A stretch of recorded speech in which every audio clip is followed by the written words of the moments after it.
Friday. I'm so glad that you're here. I am going to keep this fairly short this week. I have a crazy day ahead. In about half an hour, I'm about to record a new podcast with Alice. That's Art Juice. For anyone who's not listening, podcasts are really easy to listen to. You can listen right on my website.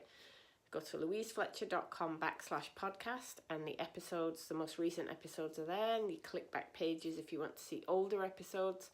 You just click on the image and you will find a little player in the post and you can just press play and listen.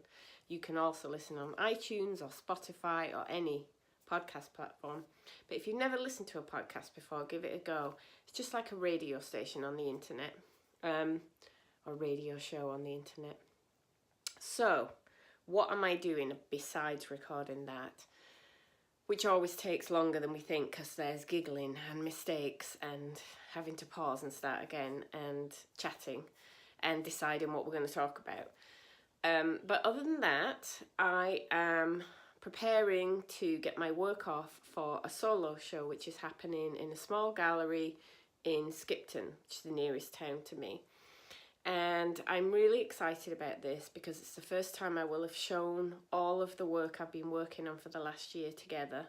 Well, not all of it because some of it's sold, but what I have, including some very recent paintings. I was hoping that this purpley one behind me would be part of it, and it's still touch and go whether it will. I need to bring lots of lights into the bottom. I need to sand that dark area back and see what's under there, but I'm really happy with the sky area and the drippy clouds and stuff, so we'll see about that. Anyway, that's another topic. So my studio is currently absolutely full of bubble wrapped paintings. I also have my price stickers made up.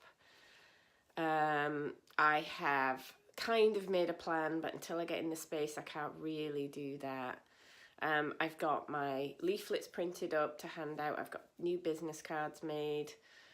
I think I've remembered everything, but when the day comes for actually hanging, I'm sure stress will ensue. I have actually an intern coming to help me on Tuesday from a local arts group. Has got some interns from the local art college, and this particular young lady selected me that she wanted to work with, so it was perfect timing because of the show setting up. So she's going to be helping me. So that's happening. So what I wanted to talk to you about in conjunction with having a show is at the beginning of this week I got overwhelmed. So I'm running a course at the moment called Find Your Voice. This is the first time it's run. It's for a small beta group of people who'd already taken Find Your Joy. And because it's the first time it's run, I'm preparing all the content new from scratch, and even developing the curriculum as I go and working out what would be the best way to teach what I'm teaching. And so that's a lot of work and concentration. That's going on. I have another business which I've generally stepped out of in the day-to-day, but which has got really busy recently, and I've had to step back in a little bit. And then I was getting ready for this show, and even though I felt I was on track with my preparations, then with this other stuff, suddenly it all piled up on me on Monday, and I felt really stressed out, and I posted to a private artist group that I belong to, please help, I'm so overwhelmed. And I got lots of great advice about making lists, because if you write lists, all the overwhelm gets out of your head and onto a piece of paper. I got all kinds of great practical advice, and don't put pressure on yourself to do everything. Maybe it won't be perfect, nobody will know, and all this was good advice. But then I took my dog for a walk and I was thinking about it, and I was thinking, a few years ago, let's say 10 years ago, I lived in New York before I was back here in Yorkshire for many, many years, and I worked in a very stressful job with, at one point, some very unpleasant bosses, and I got yelled at a lot, and I got up at 6 a.m. I drove on the Long Island Expressway, which is a really busy road, because I lived in Westchester County, which is north of New York. I had to go down towards Manhattan, then across a bridge, then back up through Long Island in the worst traffic. It usually would take me an hour and a half to 2 hours to get to work, so I'd set off at 6 a.m. we weren't, it was really like slave driving, and I had a senior position, so I was there till 7, 8, 9 o'clock at night, then get back in the car to drive the 2 hours home. No time to eat, so I would stop at some horrible fast food place and eat something in the car driving home, say hello to my husband and go to bed and get up and do it all again the next morning.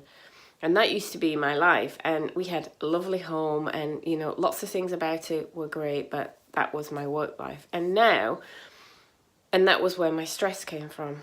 And now my stress is coming from working on a course that I absolutely love teaching, getting paintings that I personally made ready to put into a show that other people are going to come and see them, which is all I ever wanted out of my painting, to communicate my feelings about things to other people.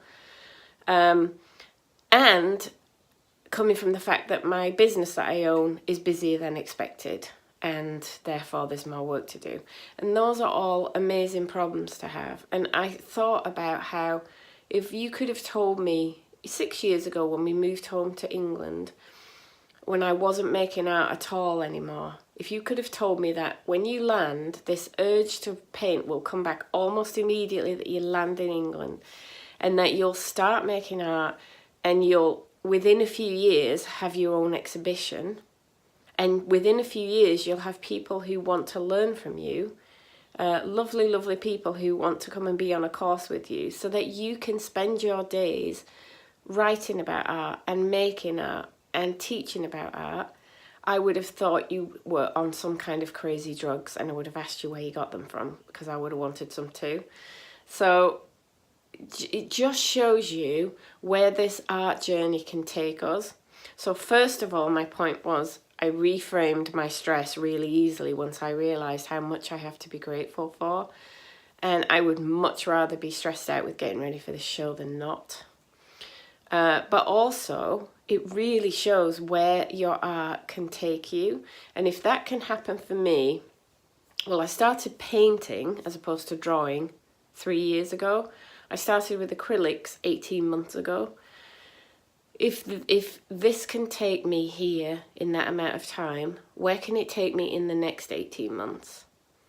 That's I couldn't have foreseen when I first started with acrylics that I'd have a podcast, a website, 2 courses, a thriving group of wonderful artists, readers to my blog, and an exhibition of my own work. I could not have imagined that, and people buying my paintings. So what's going to happen in the next 18 months if I keep following my art?